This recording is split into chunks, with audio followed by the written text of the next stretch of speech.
animal herbs and then herbal products. Animal herbs. Sige po, upo po kayo. Lahat po mga bukas na po nito, pwede yung ikuha niya kasi yan yung sinasabi ko sa inyo. Pwede kayong mag-extract ng paano. Sabi niyo. Yung nasa gitna na, ano yung mga kabibili mo nito ng mga tutay? Doon tayo sa harapan. Dito, libre lang. Yan po yung ganda na namin. Yan po yung ano na ba sana meron niya? Kasantayan mo ito. No.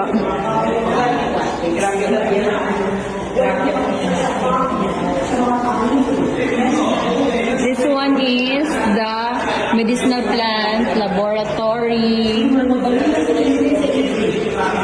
Checking up your body to find the right herbal remedy. Ilang.